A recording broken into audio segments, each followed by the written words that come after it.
Selamat siang untuk kita semua. Perkenalkan, nama saya Jesmo Aldoran Purba, Escape NS MCAP. Saya sebagai dosen tetap di Sekolah Tinggi Ilmu Kesehatan Flora dalam program studi MERS. Video pembelajaran ini dibuat untuk memilih salah satu persyaratan sertifikasi dosen pada tahun 2024, yaitu pernyataan diri dosen dalam unjuk kerja Tridharma Perguruan Tinggi ataupun PDD UKTPT, khususnya dalam aspek pengajaran. Mata kuliah manajemen keperawatan merupakan mata kuliah wajib pada program studi keperawatan Stikes Flora, di mana mata kuliah ini memiliki bobot 4 SKS yang terdiri dari 3 teori dan 1 praktikum, dari mana penempatan mata kuliah ini pada semester 8. Capaian pembelajaran lulusan yaitu mahasiswa mampu menguasai keterampilan umum pada bidang keilmuannya. Mahasiswa mampu membangun kepastian kepemimpinan dan manajemen, melakukan penelitian ilmiah di bidang ilmu teknologi keperawatan secara khusus. Dalam menyampaikan mata kuliah ini, saya menggunakan bahasa Indonesia. Penyampaian mata kuliah ini saya ampuh dengan topik mengaplikasikan kegiatan manajer ruangan rawat pada fungsi pengarahan dan pengendalian dengan metode Deliver Interaction and Assessment. Deliver itu yaitu penyampaian pembelajaran yang digunakan kepada mahasiswa. Interaction itu kegiatan pembelajaran yang bersifat timbal balik antara dosen dengan mahasiswa, yang mengarah pada tujuan pembelajaran yang bersifat mendidik, yang mengarah pada perubahan tingkah laku. Sedangkan asesmen yaitu penilaian secara spesifik dari aspek dan hasil pembelajaran untuk menunjuk kemampuan mahasiswa selama proses pembelajaran. Sebagai aplikasi DIE, berikut ini saya sampaikan melalui video pembelajaran sebagai berikut. Ya, selamat siang untuk kita semua. Jadi kita mulai lagi untuk mata kuliah manajemen keperawatan, yaitu pertemuan ke-12, dengan tujuan pembelajaran kita mampu memahami konsep dasar daripada pengarahan atau pengendalian, juga mampu memahami kegiatan manajer dalam pengarahan dan pengendalian, dan ketiga mampu memahami indikator pengarahan dan pengendalian. Inilah tujuan materi kita untuk hari ini. Jadi sebelum kita masuk ke materinya, alangkah baiknya saya absen dulu siapa yang hadir untuk siang hari ini. Ya, saya panggil ya. Afwan, Anggun, Cici, Cindy, Detianisha, Gini, Emma, Mirja, Mutiara, Rizky, absen ya. Rika, Robi, Sana, absen ya. Silviana, Umum, Gita, Ira. Ya, oke. Jadi 2 orang yang absen ada kabar ini? Ada ya, berarti alfa. Oke, saya rasa itulah ya. Sebelum kita lanjut materi kita ini, kira-kira pertemuan yang ke-11 ada kira-kira mau diajukan pertanyaan atau kurang paham sebelum masuk kita ke pertemuan ke-12? Ada ya, berarti kita paham. Oke, kita masuk ke topik kita hari ini, yaitu mengaplikasikan kegiatan manajer ruang rawat pada fungsi pemarahan. Ya, kalau kita lihat dari konsep dari pemarahan itu adalah tentang pengertian, di mana pemarahan itu salah satunya bekerja secara efektif dan efisien. Itu definisi secara khusus. Ya. Artinya setiap seorang manajer keperawatan itu atau kepala keperawatan itu untuk membuat satu pengarahan kepada bawahannya, anggotanya, bagi pelaksana atau perawat adalah bagaimana perawat itu bisa bekerja secara efektif dan efisien. Untuk apa itu bekerja secara efektif dan efisien? Agar tujuan itu tercapai.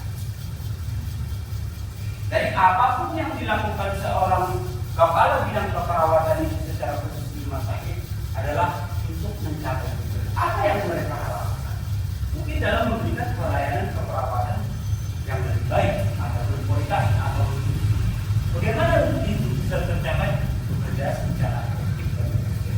Agar bisa bekerja secara efektif dan efisien itu, kepala keperawatan harus mampu memberikan pengarahan, mengarahkan semua staf, mengarahkan sebuah bawahan itu untuk bekerja secara benar. Kita lanjut. Ya, pengendalian pemeriksaan apakah segala sesuatu yang terjadi sesuai dengan rencana. Jadi kalau sudah ada arahan, harus segera informasi. Apakah rencana yang telah disepakati, apakah sudah sesuai atau tidak? Jadi kalau belum sesuai, harus dievaluasi. Dengan evaluasi itu, disitulah kepala keperawatan itu membuat suatu pengarahan. Itulah pentingnya antara pengarahan dan pengendalian yang dilakukan oleh pimpinan bawahan tersebut melalui kepala. Jadi dengan pengarahan dan pengendalian itu salah satunya adalah untuk mencapai suatu tujuan agar tujuan itu tercapai dengan memberikan suatu pelayanan yang bermutu dan berkualitas. Ya, berdasarkan itu kira-kira tujuan daripada pengarahan itu yang pertama menciptakan kerjasama yang lebih efisien.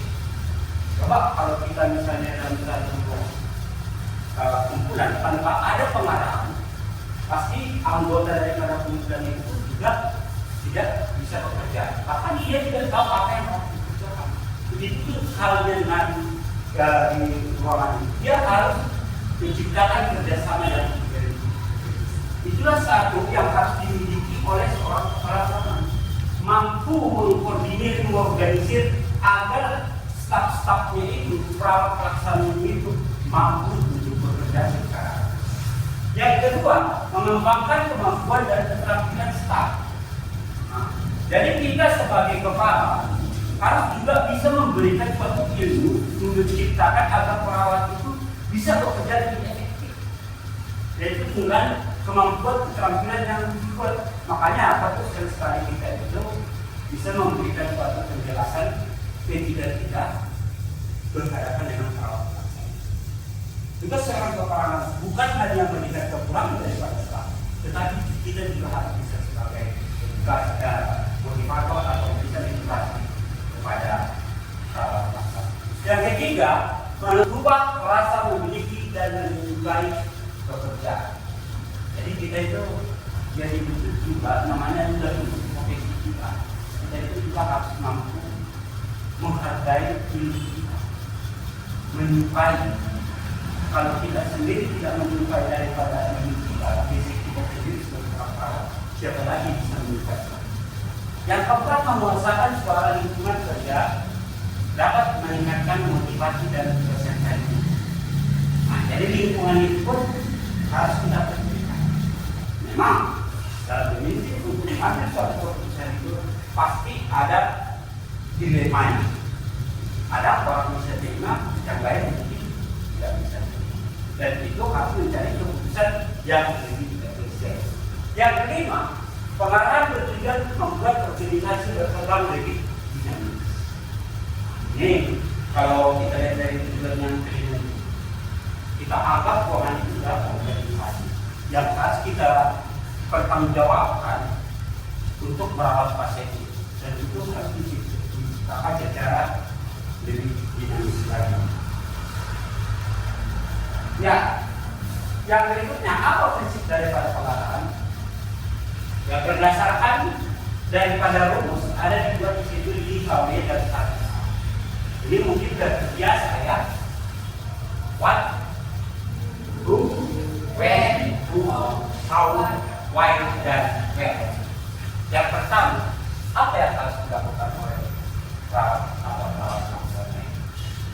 Jadi ketika dia sudah memaksimalkan ruangan, perawat itu sudah tahu apa yang harus dilakukan.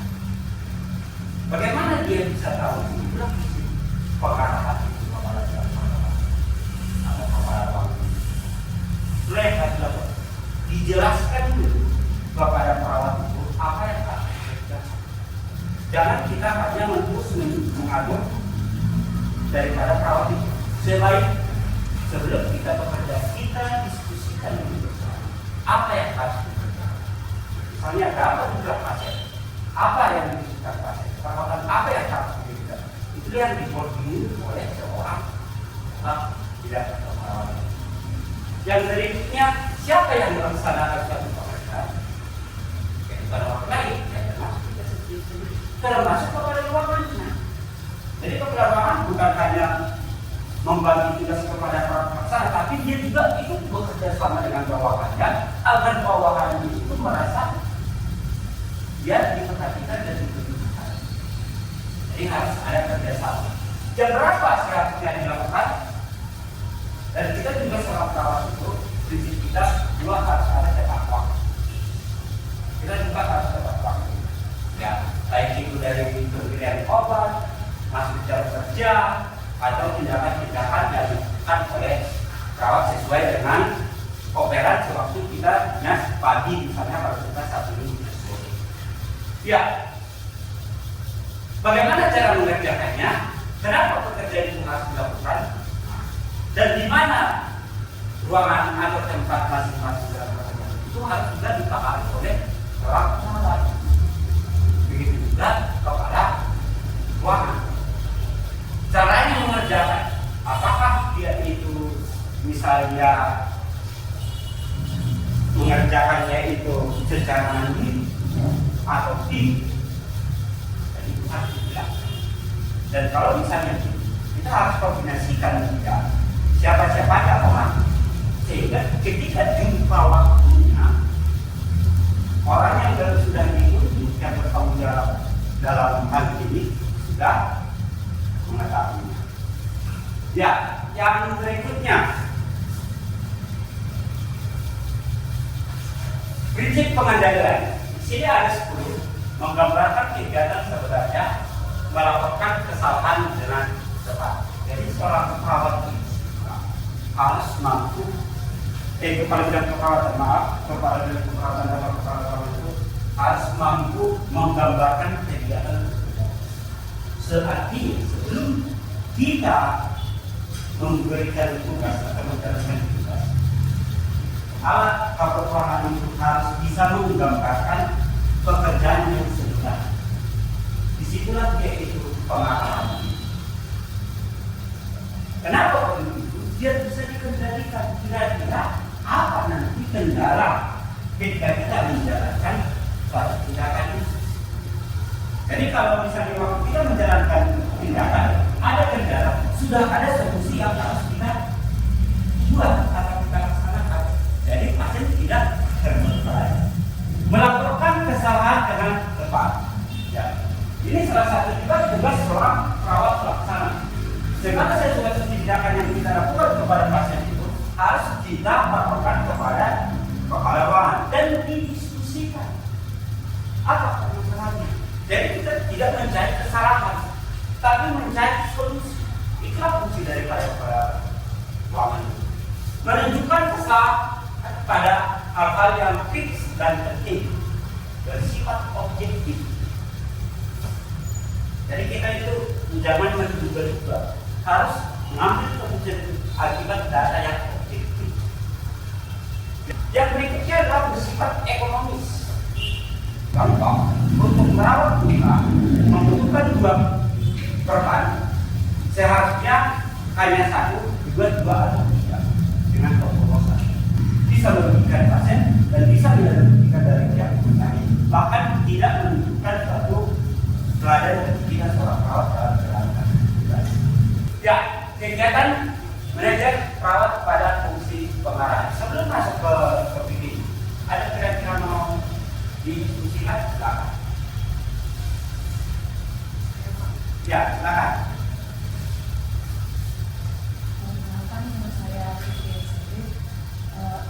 Saya ingin bertanya Pak, sesuai yang Bapak jelaskan tadi, ada beberapa tujuan dari pengarahan, salah satunya yaitu menciptakan kerjasama. Nah, pertanyaan saya Pak, bagaimana cara menciptakan kerjasama yang lebih efisien dalam pengarahan? Terima kasih. Ya, bagaimana menciptakan suatu kerja yang lebih efisien? Kira-kira ada yang bisa menjawab? Ya, silakan.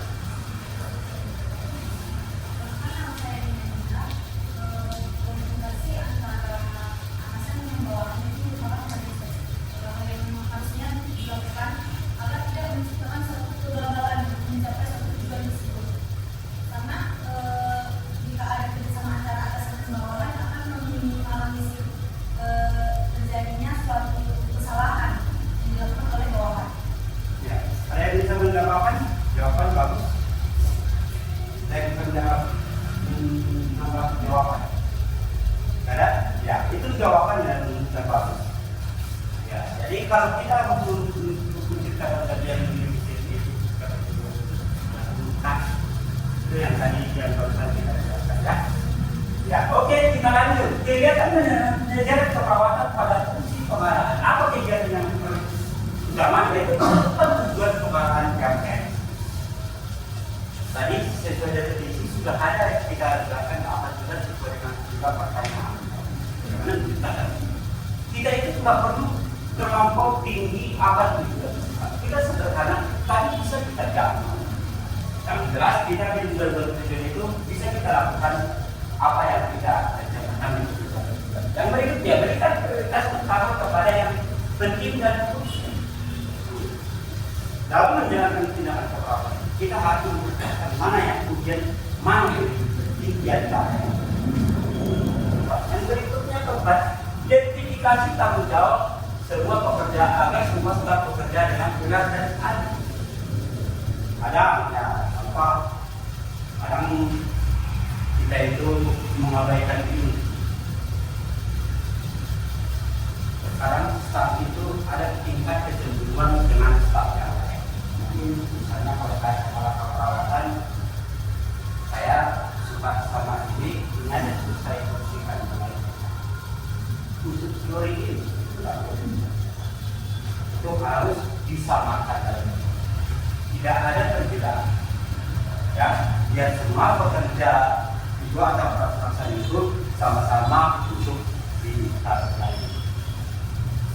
Ya, ciptakan budaya kerja yang aman dan susunan pendidikan berkelanjutan. Ini juga harus kita tingkatkan, kita motivasi staf kita itu perasaan itu. Kita pendidikannya masih di 3 atau 1 tahun kita tinggal dulu atau kita berikan motivasi meningkatkan kelanjutan. Siapa yang layak untuk naik untuk meningkatkan pendidikan, silakan dimotivasi. Timbulkan rasa percaya diri anggota. Nah, inilah salah satu motivasi. Bagaimana perawat vaksin itu mampu menunjukkan suatu rasa percaya diri ketika dia itu menjalankan suatu tindakan di rumah sakit. Terjemahkan standar operasi prosedur. Kita seorang perawat dalam menjalankan tugas itu harus tetap berdasarkan SOP yang telah ditetapkan di rumah sakit. Untuk menghindari tindakan-tindakan malpraktek, makanya kita perlu standar prosedur yang telah disepakati. Ya, jelaskan prosedur keadaan gawat. Nih, keadaan gawat itu harus kita jelaskan. Kadang-kadang ada situasi yang tidak menunggu yang tidak kita harapkan, menunjukkan tindakan keperawatan yang harus kita lakukan. Sebaiknya sudah dilakukan waktu dan tepat, tapi ada kendala. Harus kepala singkat. Jadi kadang dalam pengarahan itu bisa muncul karena suasana, kondisi, sehingga topik tidak tercapai. Jadi kita sebagai kepala ruangan harus mampu untuk melakukan kontrol ini. Jadi kalau pengarahan itu yang jelas dan singkat kepada perawat itu, sehingga dalam pelaksananya nanti menjadi tepat. Ya, kegiatan pengendalian ada 4. Yang pertama itu langkah-langkahnya menetapkan standar dan menetapkan metode mengukur prestasi. Ada alat kita untuk mengukur prestasi ya perawat. Jadi itu harus terbuka, nggak bisa. Walaupun ada situasi bagi kepala ruangan, tapi tidak dipakai. Ya, yang kedua melakukan pengukuran prestasi kerja. Pengukuran prestasi kerja apa yang sudah dicapai dari perawat pelaksana itu, dan menetapkan apakah prestasi kerja sesuai dengan standar. Banyak orang rajin bekerja, tetapi suka hati. Kita nggak boleh, perawat tidak boleh. Harus sesuai dengan standar kita yang telah kita sepakati. Yang keempat, mengambil tindakan korektif. Jadi di sini juga harus perawat mampu atau kepala keperawatan itu mampu melakukan tindakan korektif. Itu juga perawat besar itu. Dari hasil tindakan yang sudah dilakukan kepada pasien itu, apakah tindakan yang dilakukan itu benar atau tidak? Itu harus dievaluasi. Karena kita cara mengevaluasi, kita ada waktu singkat bisa kita kunjungi kepada pasien. Misalnya contoh kalau kita main menit, kira-kira 5 menit kita tanya kembali ke pasien itu, apakah hasil penyuntikan itu dia merasa nyaman atau ada gejala-gejala atau keluhan setelah dilakukan. Itu adalah evaluasi kita, itu adalah tindakan yang baik. Jadi bukan hanya orang yang mengoreksi kita, tapi kita sendiri itu harus mampu untuk mengkoreksi diri kita.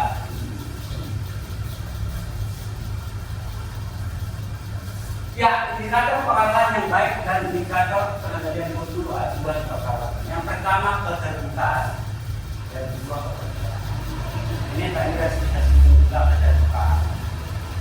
Jadi apa permasalahan yang kita lakukan dan kita hadapkan, kita harus terbuka. Walaupun misalnya tindakan ada yang tidak tepat, tidak sesuai dengan pelaksanaan prosedur itu, kita harus terbuka. Perawatan yang kedua terkait ini tadi pertemuan awal kita sampaikan harus percaya, jangan menunjukkan kepada pasien itu rasa ragu kita, rasa kurang tahu kita terhadap masalah yang kita lakukan. Yang ketiga, pesan waktu yang tepat. Sampai sama seperti pesan kita itu tak jelas. Ini kurang bagi dia waktunya. Penjaringan pesan-pesan ada, ingat sesuai dengan aturan kita, ada aturan daripada penyampaian pesan. Tidak semuanya masalah pasien itu harus disampaikan kepada pasien. Inilah dia daripada tindakan indikator pengarahan. Ya, kira-kira ada yang mau ditanya? Silakan. Ya. Perkenalkan, nama saya Pak Sari. Saya ingin bertanya sesuai materi Bapak sampaikan tadi tentang pengarahan dan pengendalian ya Pak. Nah, mengapa pengendalian itu perlu dilaksanakan dalam perawatan klinis? Kenapa pengendalian itu perlu dilaksanakan dalam memberikan asuhan perawatan? Kira-kira ada yang bisa menjawab?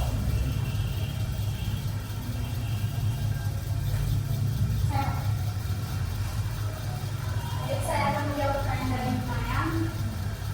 Tujuannya itu untuk apa dipakai? Nah, tujuannya itu untuk mengetahui fakta yang ada.